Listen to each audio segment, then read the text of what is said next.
After being left out of family reunions for 10 years, they suddenly showed up at my luxurious new house. When I opened the door and spoke calmly, their faces went pale. Hook asterisk, can you imagine? After a decade of being completely cut off, ostracized by your own family, they suddenly show up at your doorstep? Not with apologies, but with outstretched hands, expecting you to save them. The audacity nearly made me laugh, or maybe cry, I still can't decide. I'm Miranda, and I was 38 years old, standing in my custom-designed kitchen, the marble countertop cool beneath my fingers, when the doorbell rang. It was completely unexpected. My heart jumped into my throat as I froze, staring at my security app. And there they were. The family.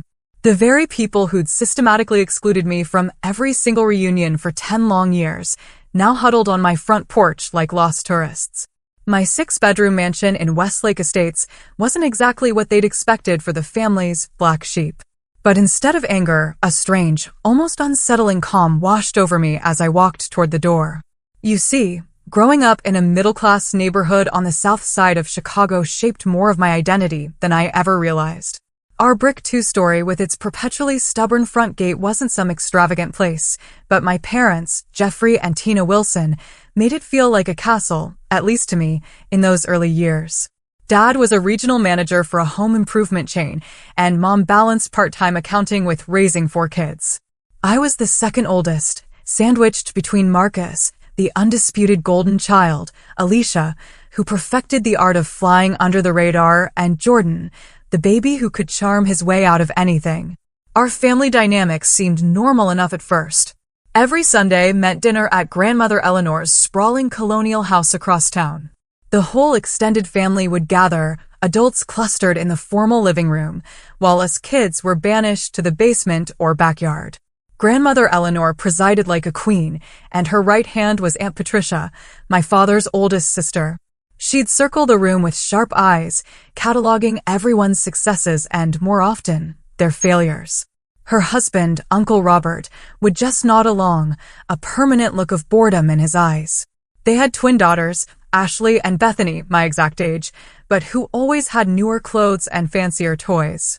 Then there was Aunt Margaret, my father's youngest sister, who compensated for her position with extra judgment. She'd constantly compare her 3 sons to each other and to us cousins, creating a toxic competition none of us had signed up for. I didn't realize how much appearances mattered to my family until I was about 9. That summer, I discovered painting. While the other kids played softball in grandmother's meticulously maintained yard, I'd sit under the old oak tree with my sketchbook, trying to capture the way light filtered through the leaves. I remember Aunt Patricia stopping beside me, her shadow falling across my drawing. "Wouldn't you rather play with the others, Miranda?" Her voice dripped with false concern. "It's not good to be so different." That word, different asterisk, would follow me throughout my childhood, always spoken with the same inflection you might use to describe a mysterious rash. Despite that undercurrent, I truly loved our family traditions. The annual summer reunion at Lake Michigan was my absolute favorite. For one glorious weekend, we'd rent cabins along the shore. The adults would relax their iron grip on decorum, and we'd have cookouts on the beach, swimming contests, and nighttime bonfires where Uncle Robert would tell ghost stories that gave me delicious shivers. But everything changed when I turned 16. Dad's company downsized, eliminating his position with a coldness that absolutely shocked our family. Within months, the comfortable cushion of our middle-class life completely deflated. Mom took on full-time work, plus evening bookkeeping for local businesses. Dad tried various jobs, each one seeming to diminish him further. And the family's response? It was illuminating. Grandmother Eleanor spoke about my father's situation in hushed, embarrassed tones, as though unemployment was contagious. Aunt Patricia offered helpful suggestions that were thinly veiled criticisms. Only Aunt Margaret's husband, Uncle David, actually helped, connecting Dad with a few business contacts. As our financial situation deteriorated, so did my parents' relationship. The warmth between them cooled, replaced by tense discussions about bills behind closed doors. Marcus responded by becoming even more perfect, maintaining his stellar grades and baseball stardom. Alicia withdrew further into herself, and Jordan acted out in ways that added stress to our already strained household. Me? I retreated into my art. The garage became my sanctuary, where I could escape the heaviness that had settled over our home. With salvaged materials and discount craft supplies, I created a world where beauty could emerge from chaos. My parents viewed my artistic pursuits with a mixture of confusion and tolerance, a hobby to be outgrown when reality demanded more practical concerns. By the time I reached my senior year of high school, our family had adapted to our new normal. Dad found steady work managing a hardware store, and while it didn't restore our previous lifestyle, it stopped the financial bleeding. The family dynamics, however, had shifted permanently. At gatherings, we were now the cautionary tale, the branch of the family tree that had withered slightly. I remember my high school graduation party at grandmother Eleanor's house. My announcement about pursuing an art degree was met with polite smiles that never quite reached anyone's eyes. Aunt Patricia cornered me by the dessert table, plate of untouched cake in hand. "Art school," she'd said, voice low but sharp. "Miranda, be realistic. Your parents can't afford that kind of indulgence. Consider accounting like your mother. It's reliable." That moment crystallized everything for me. In my family's eyes, I wasn't just different. I was irresponsible, impractical, and worst of all, inconsiderate of our family's position in the complex social hierarchy that governed our lives. What they didn't know was that I'd already secured 3 part-time jobs and applied for every scholarship I could find. I wasn't asking for their financial support, just their emotional backing. But that, it seemed, was the one resource they couldn't spare for dreams they didn't understand. Against my family's wishes, I enrolled at the Chicago Institute of Art that fall. My schedule was punishing: classes by day, waitressing evenings at a downtown restaurant, weekend shifts at a gallery, and overnight inventory at a retail store whenever they called. Sleep became a luxury, but my determination never wavered. The first semester was brutally challenging. Between work and classes, I barely kept up with assignments. My tiny shared apartment was so far from campus that I spent hours commuting on public transportation. On those long train rides, I'd sketch fellow passengers, trying to capture the essence of their expressions in quick strokes. Despite the exhaustion, something inside me was awakening. During my second semester, I took an advanced painting course with Professor Diana Reynolds. Unlike the other instructors, who seemed indifferent to my struggles, she noticed me. After class one day, she asked to see my independent work, the pieces I created not for assignments, but for myself. "You have a unique perspective, Miranda," she said, studying a mixed media piece I'd created using discarded materials from my retail job. "Your work speaks to transformation, taking the overlooked and revealing its beauty." For the very first time, someone saw meaning in what I created. Professor Diana became my mentor, pushing me to develop my voice and introducing me to her contacts in the Chicago art scene. Through her encouragement, I submitted work to a student exhibition where, to my shock, a small boutique owner purchased my piece for $300. When I called home with this news, my mother's response was lukewarm. "That's nice, dear, but don't get your hopes up about making a living from this." My father didn't even come to the phone.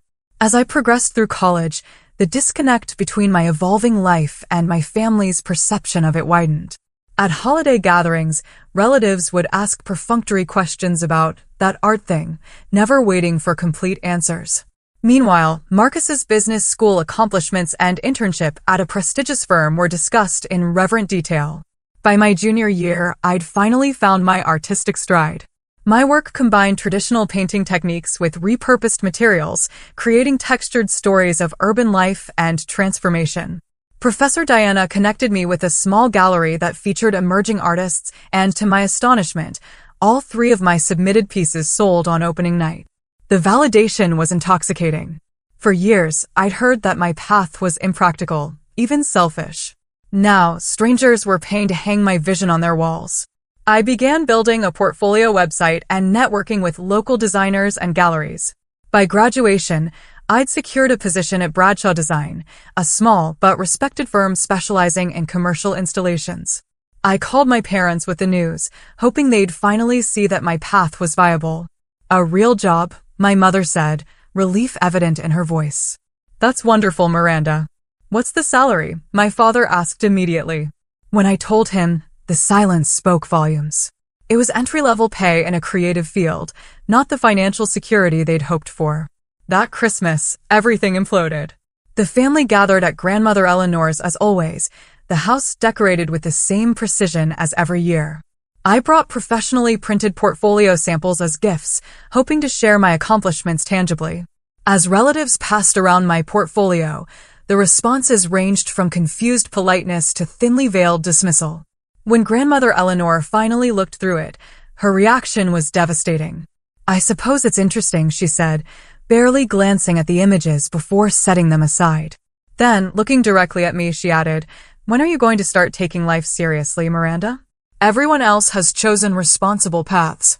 Even Alicia has begun nursing school." The room fell silent. I felt my face flush as all eyes turned to me. "My career is serious," I replied, trying to keep my voice steady. "I've sold multiple pieces and landed a job in my field right out of college. Drawing pictures for money is not a career," Grandmother declared. "It's a hobby that someone's indulging for now." Aunt Patricia nodded in agreement. "You're nearly 23, Miranda. It's time to think about stability, a family. This bohemian phase needs to end." What followed was our first major fight as a family. I defended my choices while they picked apart my lifestyle, my income, even my apartment in a questionable neighborhood. What hurt most was my parents' silence. They didn't defend me, but they didn't join the attack either. They simply looked uncomfortable, unwilling to take a side. I left early that night, tears freezing on my cheeks as I waited for the bus in the December cold. The following week, I received a call from my sister Alicia. "They're planning the summer reunion," she said hesitantly. "Grandmother Eleanor says, she says it might be best if you skip this year. Give everyone time to cool off." The exclusion felt like a physical blow. The lake reunion had been part of my life since before I could remember. Even during our financial struggles, the family had maintained this tradition. "Did Mom and Dad say anything?" I asked, already knowing the answer. "They think it might be for the best," Alicia replied softly. I made 3 attempts to change their minds over the following months. I called my parents, wrote a letter to Grandmother Eleanor, and even tried speaking with Marcus, hoping his golden child status might give him some influence. Each effort met with gentle but firm rejection. The message was clear: conform or be excluded. That summer, while my family enjoyed the lake tradition without me, I worked overtime at Bradshaw Design and used my earnings to take a weekend art workshop in Michigan. It wasn't the same, but I told myself it was a step toward building my own traditions. I didn't know then that this first exclusion would stretch into 10 years of increasingly distant relations with a family who had once been my entire world. After 2 years at Bradshaw Design, I received an opportunity that would change everything: a junior designer position at Lexington Creative in New York City. The salary wasn't much higher than what I was making in Chicago, but the potential for growth and connections made it impossible to refuse. Moving to New York was both exhilarating and terrifying. The city's energy matched my creative ambitions, but the cost of living was staggering. My first apartment was a 5th-floor walk-up in Queens, shared with 2 other creative professionals I found through an industry forum. My bedroom was barely larger than the twin mattress it contained, but the living room had perfect northern light for painting. Those first months tested every ounce of my determination. The design firm's pace was relentless, with clients expecting miracles on impossible deadlines. I worked 14-hour days, then came home to hustle on freelance projects just to make rent. More than once, I questioned whether my family had been right about my choices. The turning point came 6 months into my New York life. At a gallery opening I'd been invited to by a colleague. That's where I met Stephanie Chun, a marketing executive who would become the sister I needed in my new life. We bonded over being Midwestern transplants trying to navigate the complexities of New York's social and professional scenes. "Everyone here is faking confidence until something finally clicks," Stephanie told me over cheap wine and plastic cups. "The secret is to keep showing up with something distinctive to offer." With Stephanie's encouragement, I began developing a side portfolio of installations that combined practical design elements with my fine art background. I created functional pieces that told stories, room dividers made from salvaged architectural elements, lighting fixtures that projected subtle narratives across walls. At Lexington, I was assigned to a challenging hotel lobby redesign where the client kept rejecting conventional approaches. In frustration, my supervisor gave me a chance to present my concepts. I proposed an installation that incorporated elements of the building's history with modern functionality. To everyone's surprise, the client loved it. That project became my calling card. Photos of the finished lobby circulated in design publications, and my name was mentioned as an emerging talent. Within 18 months of moving to New York, I was promoted to senior designer with my own small team. Throughout this professional evolution, my relationship with my family continued to deteriorate. I called home monthly, but conversations were superficial. My parents never asked about my work beyond whether I was still at that company. Holiday visits became exercises in emotional endurance, with relatives treating my career as a quirky phase rather than a legitimate profession. When my cousin Bethany got married, I flew back to Chicago for the wedding, hoping the celebration might ease some of the family tension. Instead, I found myself seated at the distant acquaintances' table while everyone else was arranged by family connection. The message couldn't have been clearer if they'd posted a sign. After the reception, Aunt Patricia approached me with a glass of champagne and false warmth. "Miranda, you look interesting. New York fashion, I suppose." "Just my style," I replied, trying to maintain politeness. "Your mother mentions you're still doing the design thing. Have you considered coming back to Chicago? I know a wonderful accounting firm that's hiring." Before I could respond, she continued, "The family misses you at our gatherings, but you understand why grandmother feels it's better this way. Your choices reflect on all of us, after all." I left the wedding early and extended my hotel stay rather than sleeping at my parents' house as planned. The next morning, I called and told them I needed to return to New York for work. The relief in my mother's voice was unmistakable. 2 years later, when my mother needed surgery for a benign tumor, I flew home immediately. I arrived at the hospital with flowers and a stack of magazines, only to find the waiting room filled with relatives who looked genuinely surprised to see me. "We didn't think you'd come," Aunt Margaret said bluntly. "She's my mother," I replied, struggling to keep my voice even. Grandmother Eleanor, now using a cane but no less imperious, looked me up and down. "Well, you're here now, but perhaps wait until after the immediate family has visited." "I am immediate family," I insisted.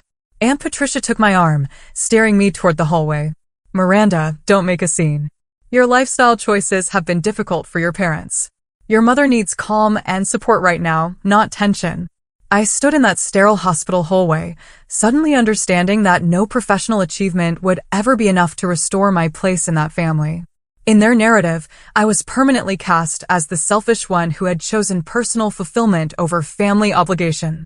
After ensuring my mother was recovering well, I returned to New York and threw myself completely into building my career and creating a life that didn't depend on the approval of people who couldn't see my value. Over the next few years, I built a reputation that allowed me to launch my own design studio. Miranda Wilson Designs started small, just me and an assistant working out of a converted warehouse space in Brooklyn. But word spread about our unique approach to commercial and residential spaces. Each project built on the last, attracting clients who wanted something beyond the conventional. My family's awareness of my growing success came primarily through social media, where distant relatives would occasionally comment on my professional page. But direct communication remained minimal. I wasn't invited to the next family reunion, or the next, or any family gatherings at all. Birthdays and holidays were marked by brief phone calls that felt like obligations rather than connections. I stopped reaching out as frequently, protecting myself from the constant, subtle rejections. The pain never fully disappeared, but it became a dull ache rather than the sharp stab it had once been.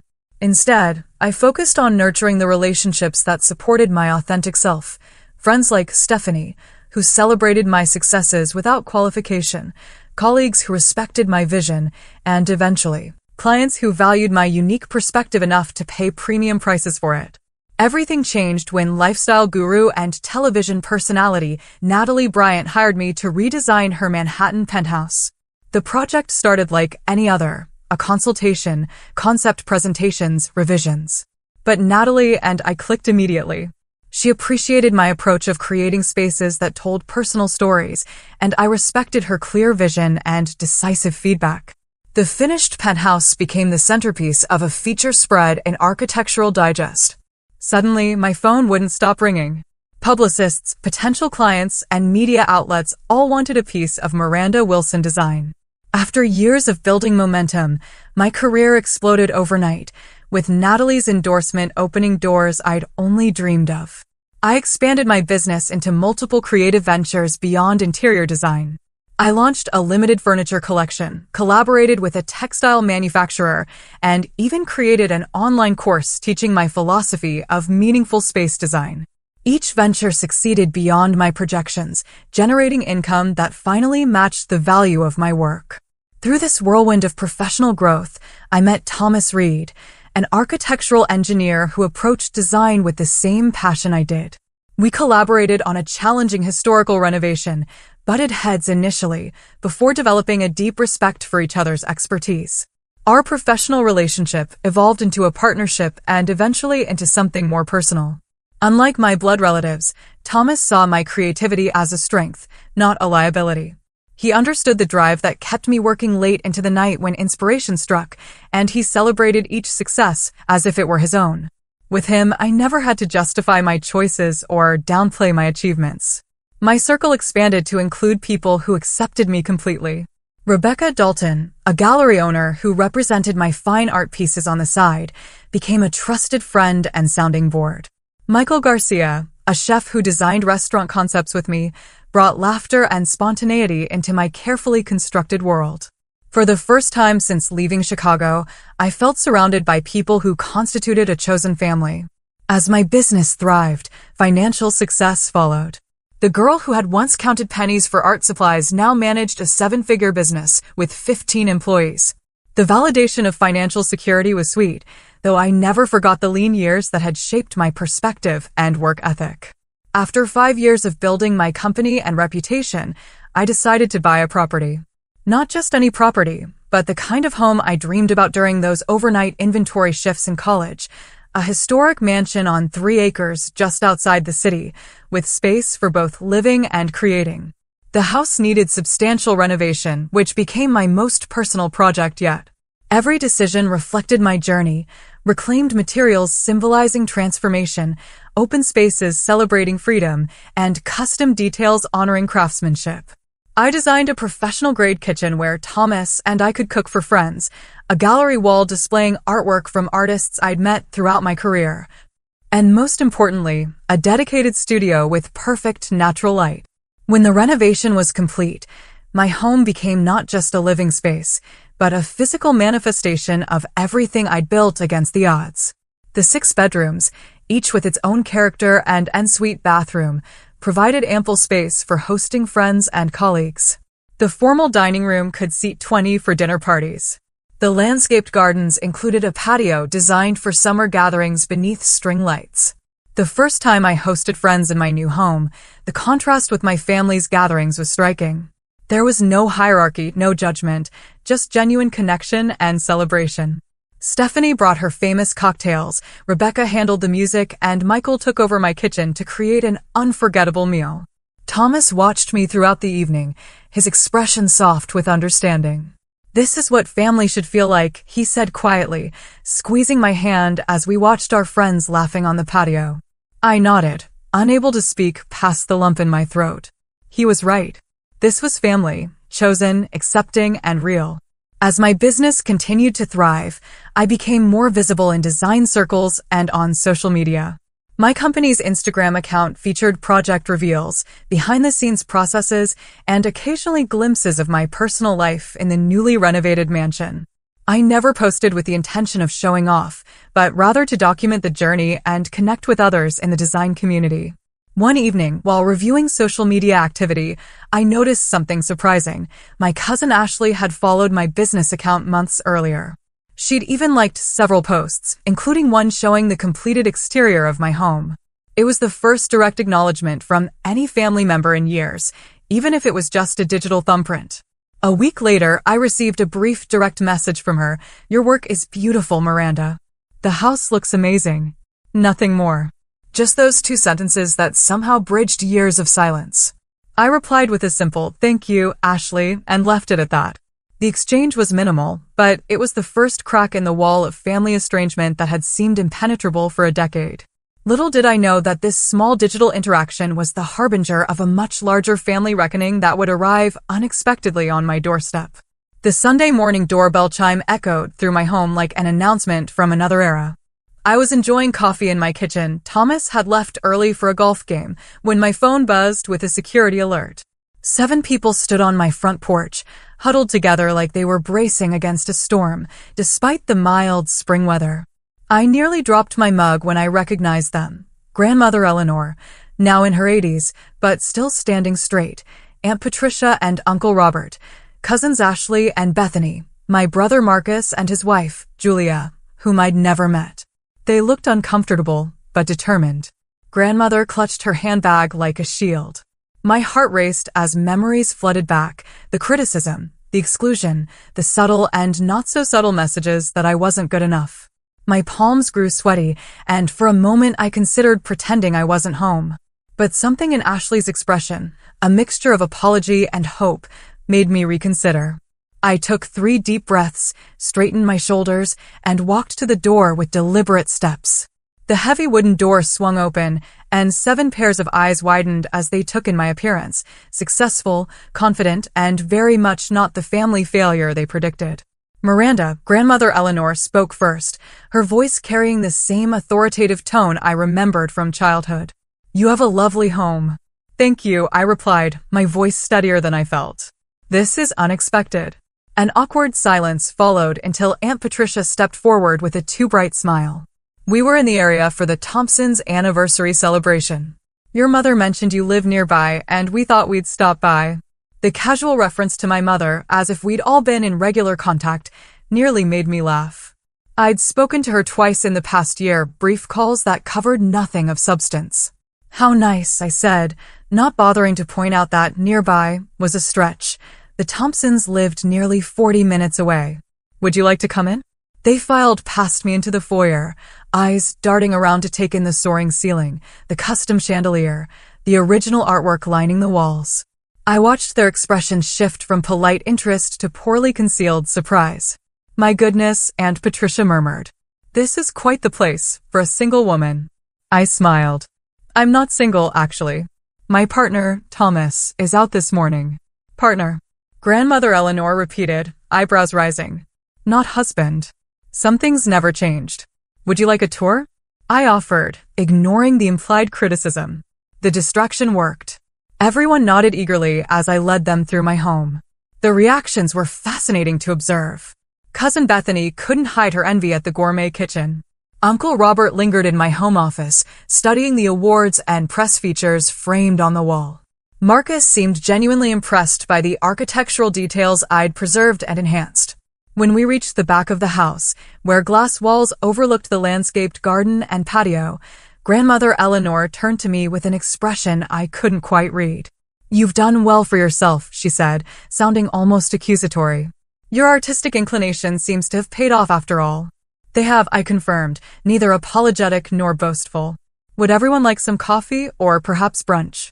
I wasn't expecting company, but I can put something together. We settled in the living room with coffee and hastily arranged pastries from my freezer.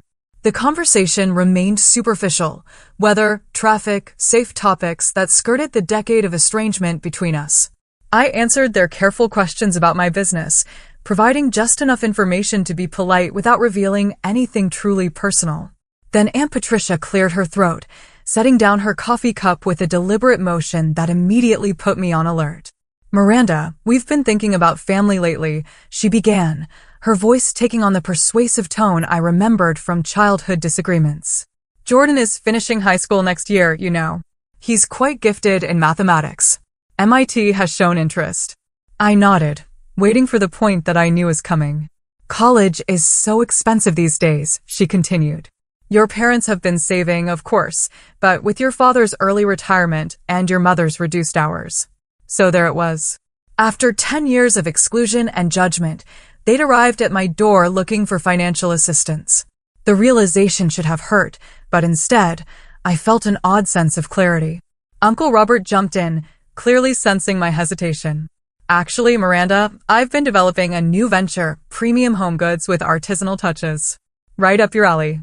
The investment opportunity is tremendous, with your industry connections." "Robert," Grandmother Eleanor interrupted sharply. "That's not why we're here." But her eyes told a different story. I could read the calculation there, the reassessment of my value to the family now that I had resources they might benefit from. As they continued talking, specific memories surfaced with painful clarity, grandmother declaring my career just a hobby, Aunt Patricia suggesting I was selfish for pursuing art, the wedding where I'd been seated with strangers, the hospital waiting room where I'd been treated as an outsider. The conversation reached a surreal turning point when Grandmother Eleanor patted my hand and said, "We've missed you at family gatherings, Miranda. It's time to put the past behind us. Family should stick together, after all." The audacity of her statement broke something loose inside me. The gaslighting was so blatant, as if I had been the one to step away rather than being systematically pushed out. "That's interesting," I said, my voice deadly calm, considering I wasn't invited to a single family event for 10 years. The room fell silent. Ashley looked down at her hands, while Bethany suddenly became fascinated with her phone. Marcus shifted uncomfortably in his seat. "Well," Grandmother Eleanor said after a moment, her tone sharpening, "you made choices that took you away from family values. You abandoned tradition for your alternative lifestyle." "My alternative lifestyle?" I repeated slowly. "You mean my career as a designer? Or living in New York? Or perhaps not marrying straight out of college like Bethany and Ashley?" "Don't take that tone," Aunt Patricia warned. "Your grandmother is only saying what we all felt, that you chose to separate yourself from the family." I took a deep breath, feeling a decade of suppressed words rising to the surface. When I spoke, my voice was steady and clear. "No, Aunt Patricia. I didn't choose separation. I chose to pursue my passion and build a life that reflected my values. You, all of you, chose to exclude me because I didn't fit your narrow definition of success. You stopped inviting me to reunions. You seated me with strangers at Bethany's wedding. You told me I wasn't immediate family enough to visit my own mother in the hospital." Their faces registered shock at having these moments named so explicitly. For years, they'd maintained the fiction that our estrangement was mutual, or worse, entirely my doing. "I reached out repeatedly," I continued. "I called on birthdays and holidays. I sent gifts and cards. I made 3 separate attempts to be included in the Lake reunion after that first exclusion. Every time, I was politely but firmly shut out." Grandmother Eleanor's face had gone pale, but her eyes flashed with the same steely resolve I remembered from childhood. "You're exaggerating, Miranda. We always welcomed you when you made the effort." The blatant rewriting of history might have infuriated me once, but now it just confirmed what I already knew. Reconciliation would be impossible without acknowledgement of the past. Before I could respond, my phone chimed with a text. Stephanie was checking if we were still on for our Sunday afternoon plans. The timing couldn't have been more perfect, a reminder that I had built a supportive circle while my biological family had chosen to exclude me. Just as the tension in the room reached its peak, the doorbell rang again. I excused myself, relief washing over me as I opened the door to find Stephanie right on time despite my failure to confirm our plans. "Hey, I brought those fabric samples," and she stopped, noticing my expression. "What's wrong?" "Family visit," I said quietly. "First contact in years." Understanding immediately, she squeezed my arm. "Want me to go?" "No," I replied firmly. "Come meet my relatives. They should see what actual support looks like."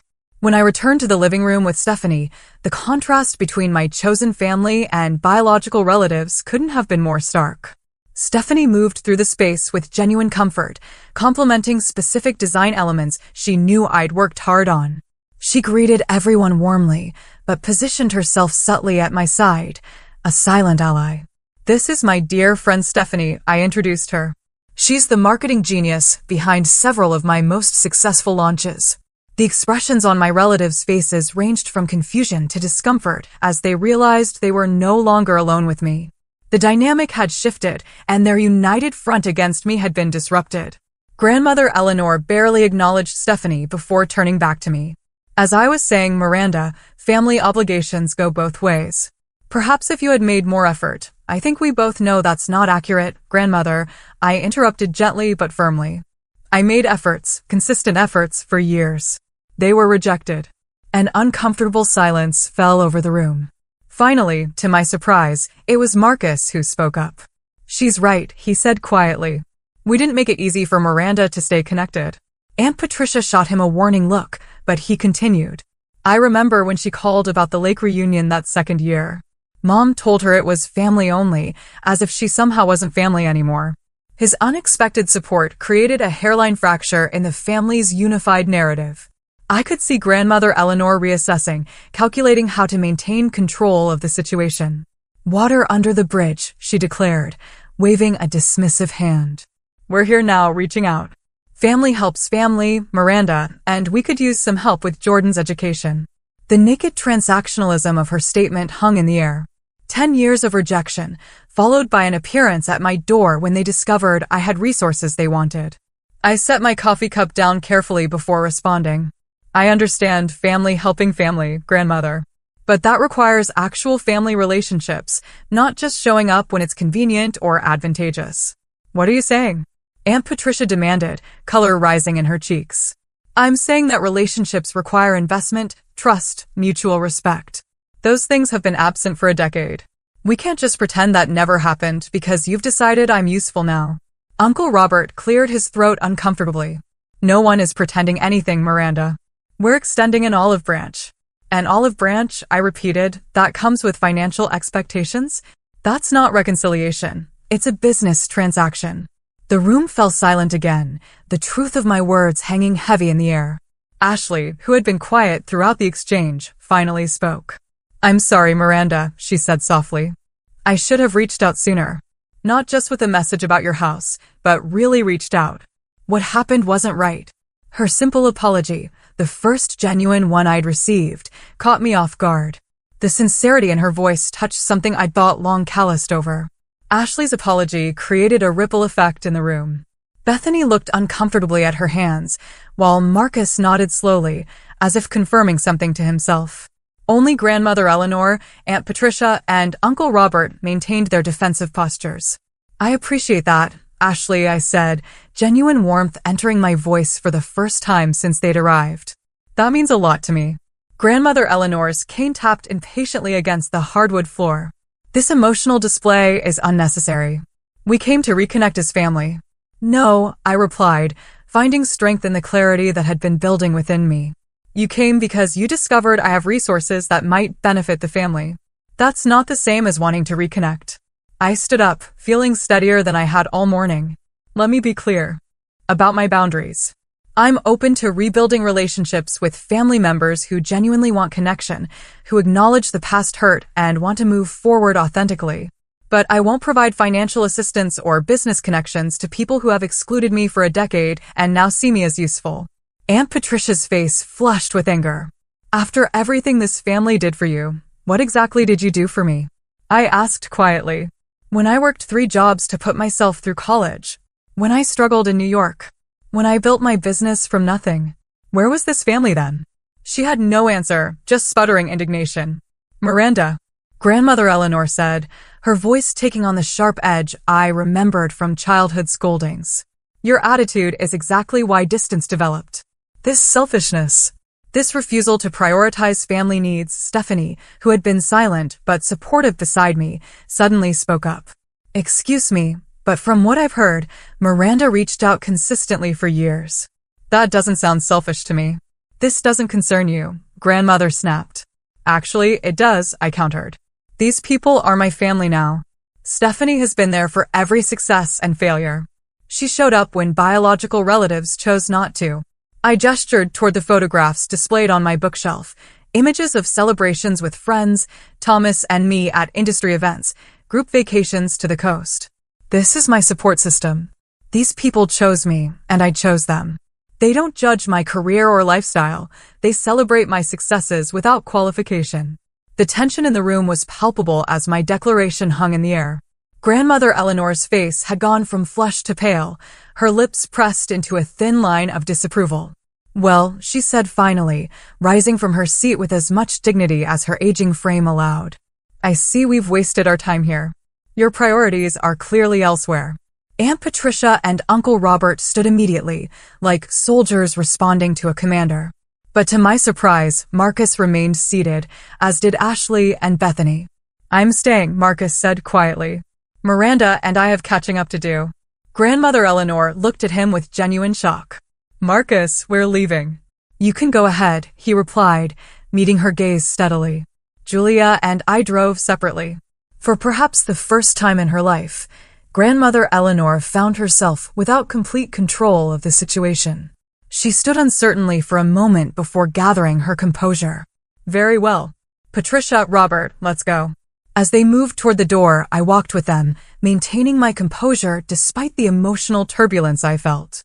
At the threshold, Grandmother paused, turning to me with an expression that might have been regret, if not for the pride hardening her eyes. "You've changed, Miranda." "I've grown, Grandmother. There's a difference." After they left, I returned to the living room where an unexpected scene awaited me. Marcus was showing Stephanie pictures of his children on his phone, while Ashley and Bethany engaged in awkward but genuine conversation about Ashley's recent career change. "I hope it's okay that we stayed," Marcus said, looking up as I entered. "I think we have a lot to talk about." "It's more than okay," I replied, emotion finally catching in my throat. "It's overdue." What followed was the most honest conversation I'd had with any family member in over a decade. Marcus admitted that he disagreed with how I'd been treated, but had been too concerned with maintaining his perfect son image to speak up. He described how his perspective had shifted when his daughter had shown artistic talents similar to mine, making him question the family's narrow definition of acceptable paths. "I didn't want her growing up thinking her creativity was something to suppress," he explained. "That made me think about how we all failed you." Ashley shared that she'd been following my career for years, secretly admiring my courage to pursue my passion despite family disapproval. "I did everything right according to grandmother's rules," she said, "and I've been miserable in corporate accounting. Seeing your success made me finally switch to marketing last year." Even Bethany, who had been closest to grandmother's ideal of proper family behavior, admitted that the family dynamics had always troubled her. "The way they talk about you when you're not there, it never sat right with me." But I didn't know how to challenge it. As the afternoon progressed, Stephanie tactfully excused herself, squeezing my hand and whispering, "Call me later." Her exit allowed for even more candid family conversation. By the time evening approached, something had fundamentally shifted. Not a complete healing, too much time and hurt lay between us for that, but the beginning of a bridge across the chasm. "I can't speak for the others," Marcus said as they prepared to leave, "but I'd like to try again. Really try. Not just when we need something from you." "I'd like that," I replied, surprised by how much I meant it. "Maybe dinner next month," he suggested. Just us. Julia and the kids. Just family, getting to know each other again. The invitation, simple, genuine, and without conditions, was everything the morning's visit had not been. I accepted with a warmth I hadn't felt toward my biological family in years. After they left, I stood in my doorway, watching their cars disappear down the drive. The mansion that had witnessed such tension hours earlier now felt peaceful again, the space reclaimed from old ghosts. Thomas returned from his golf game to find me sitting on the patio, watching the sunset with a glass of wine. "How was your day?" he asked, kissing the top of my head. "Unexpected," I replied. "My family showed up." His eyebrows shot up in surprise. "All of them? After all this time?" As I recounted the day's events, his expression shifted from concern to outrage to cautious optimism. When I finished, he took my hand in his. "Are you okay?" "I am," I said, realizing with some surprise that it was true. For the first time, I didn't need their approval or acceptance. I could see the situation clearly for what it was. And what happens now with Marcus and the others who stayed? I considered the question, watching the last golden light fade from the sky. We try. Carefully. With boundaries. But we try. That evening, as Thomas and I prepared dinner in the kitchen that had earlier hosted such tension, I felt a profound sense of reclaiming my power in the family dynamic. For years, I had been the one seeking acceptance, making efforts that were rebuffed. Now, the terms of any relationship would be mine to set, based on mutual respect and genuine connection, not obligation or advantage. My chosen family would always be my foundation, but perhaps there was room to rebuild selective bridges to my past, on my terms, with those who were willing to meet me as the person I had become, not the person they had expected me to be. 6 months after the unexpected family visit, I stood in my kitchen preparing appetizers for a small dinner gathering. So much had changed in that relatively short time, yet the changes felt like natural extensions of the boundaries I'd set that Sunday morning. True to his word, Marcus had initiated regular contact. Our first dinner, just him, Julia, and their children, had been slightly awkward but fundamentally warm. His kids, Emma and Lucas, were curious and creative, asking endless questions about my design work and the cool old house. Julia, whom I'd never known during the years of estrangement, proved to be thoughtful and direct, addressing the family situation without the evasion that had characterized so many past interactions. "Marcus has regretted not standing up for you," she told me quietly while we cleaned up after dinner. "It's been a weight on him for years." Monthly dinners with Marcus's family became a new tradition, one built on genuine interest rather than obligation. Sometimes we met at restaurants, other times at their home or mine. Each gathering felt more natural than the last, as we discovered the adults we had become beyond the childhood roles we'd been assigned. Ashley, too, had made consistent efforts to rebuild connection. We began with coffee meetings where conversation stayed light, gradually progressing to more meaningful exchanges. She confided her growing dissatisfaction with the narrow path our family had prescribed, and I found myself in the unexpected role of mentor as she considered career changes. "I always envied your courage," she admitted during one of our talks, even when I was parroting grandmother's disapproval. "Part of me wished I could break free like you did." Not every family relationship could be salvaged. Grandmother Eleanor remained entrenched in her position, refusing any reconciliation that didn't include financial support for various family needs. Aunt Patricia made one attempt at contact, a stiff email suggesting we move forward for the good of the family, but when I responded with clear boundaries about mutual respect, she retreated into silence. Surprisingly, it was Jordan, my youngest brother, whom I barely knew as an adult, who reached out after hearing about the confrontation from Marcus. We connected first through text messages, then video calls that revealed a thoughtful young man struggling against the same family expectations I had faced. His mathematical brilliance was genuine, but his passion for music had been systematically suppressed in favor of practical pursuits. "They talk about you like a cautionary tale," he told me during one late-night call, "but your life looks amazing from where I'm sitting." With my encouragement, he applied to universities with strong programs in both mathematics and music. When he received multiple acceptances, I offered to help with expenses, not because family obligation demanded it, but because I genuinely wanted to support his authentic path. As my biological family relationships evolved, I continued nurturing the chosen family that had sustained me through the years of estrangement. Thomas and I hosted monthly dinner parties that brought together friends, colleagues, and now, the relatives who had earned their place at our table.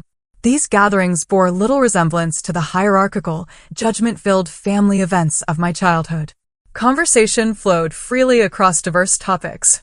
Achievements were celebrated without comparison or qualification. Differences were respected rather than penalized. Most importantly, everyone present had chosen to be there, creating an energy of genuine connection. At one such gathering, as I looked around my dining table at the blend of chosen and biological family, Stephanie raised her glass in a spontaneous toast.